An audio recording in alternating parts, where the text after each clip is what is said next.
Bonjour à vous communauté, bien j'espère que vous avez passé une excellente semaine. De mon côté, ça a été une semaine quand même assez chargée, mais ceci étant, ça a été une très bonne semaine. Alors j'espère que ça a été la même chose pour vous. Communauté, j'ai quelques petites questions à vous poser d'entrée de jeu cette semaine. Alors la première question, j'ai peut-être eu une idée concernant les vidéos que je pourrais faire. Alors mon but, qui est mon but vraiment premier avec ma communauté en résumé, c'est d'amener les gens à s'intéresser à l'actualité. Alors j'espère que je suis capable de vous interpeller pour vous intéresser un petit peu à l'actualité. Et là, ce que j'ai pensé que je pourrais peut-être faire, j'ai déjà vu quelqu'un qui faisait ça, je me rappelle pas qui exactement, mais je me souviens avoir déjà vu des vidéos qui avaient été tournées à partir d'un véhicule. Alors moi, ce que j'ai pensé que je pourrais peut-être faire, c'est-à-dire que des fois, quand je reviens de travailler, il faut que je travaille de jour, bien entendu. Des fois, je travaille de soir, mais quand que je travaille de soir, on verrait absolument rien dans mon véhicule. Alors lorsque je travaille de jour, je pourrais peut-être juste filmer une vidéo. Ça me donne un jeu d'à peu près 15 à 25 minutes de trajet à peu près, où je pourrais tout simplement jaser de ce que j'ai vu dans l'actualité sans nécessairement aller très en profondeur, mais juste dans le but d'alimenter une discussion entre vous et moi pour qu'on jase un petit peu de ce qui s'est passé aujourd'hui dans l'actualité. Alors, c'est une idée qui m'est venue, peut-être est-ce que je vais faire ça, je vais essayer de voir qu'est-ce que ça va donner comme genre de résultat, puis si jamais ça peut être intéressant, je vais en mettre en ligne si jamais ça peut vous intéresser, vous aussi.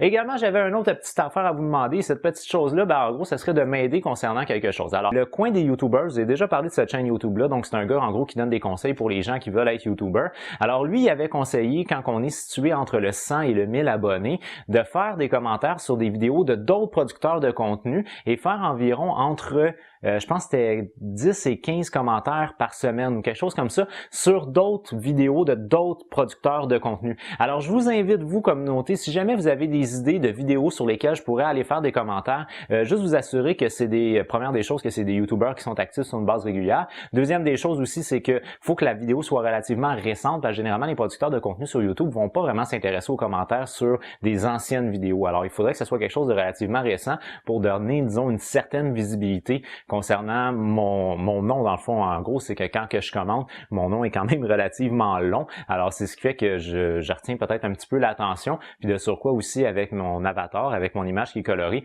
peut-être est-ce que ça pourrait attirer l'attention de nouveaux utilisateurs qui pourraient être intéressés à la communauté en résumé. Alors, je vous propose, communauté, de juste mettre dans la barre de commentaires juste en dessous, essayez de m'envoyer, je sais pas, des vidéos que vous pensez qui pourraient avoir un certain lien avec moi, puis que ça serait peut-être intéressant que je commente pour me faire de la promotion sur une autre chaîne YouTube et sans me faire de la promotion en mettant le link pour ma chaîne à moi, juste en passant un commentaire qui serait constructif concernant leur vidéo. Maintenant, communauté, très rapidement, des nouvelles en rafale. Martin Shkreli, qui est le Farmer Bro qui avait augmenté d'une manière exponentielle le prix de certains médicaments, a finalement été accusé puis il va devoir faire 7 ans de prison. Il semblerait même qu'il a pleuré pendant son procès. Alors ça, je pense que c'est une très très bonne nouvelle au niveau de l'actualité. Également, je tiens à mentionner très rapidement le fait que Donald Trump avait mentionné la veille qu'un partenariat économique qu'il y avait entre le Canada et les États-Unis n'engendrait pas de déficit pour les États-Unis. Le lendemain, il se rétracte puis il dit finalement, la veille, je savais pas de quoi je parlais. Fait que franchement, quand tu es président des États-Unis, assure-toi de savoir de quoi tu parles, parce que c'est quand même l'homme le plus influent au monde, tu sais, je veux dire,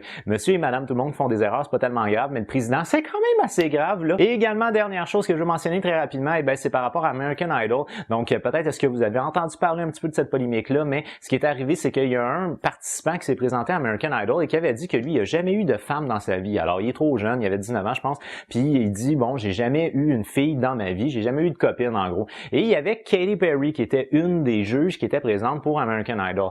Et puis là, en gros, il y a quelqu'un qui a posé la question, est-ce que tu as déjà embrassé une fille? En faisant bien entendu référence à la chanson de Katy Perry, I Kissed a Girl and I Liked It. Alors là, le jeune homme a répondu non, je n'ai jamais fait ça.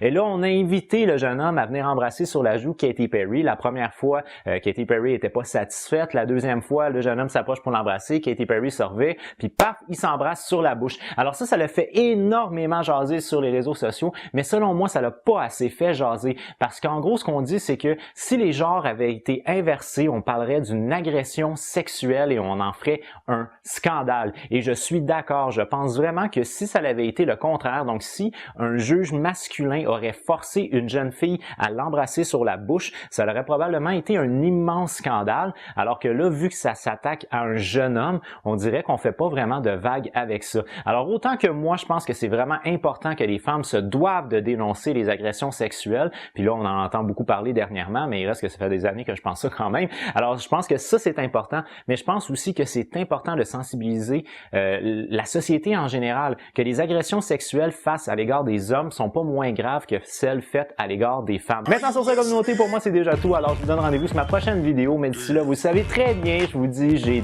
déjà hâte de vous voir. Out of the way! With love, bye bye!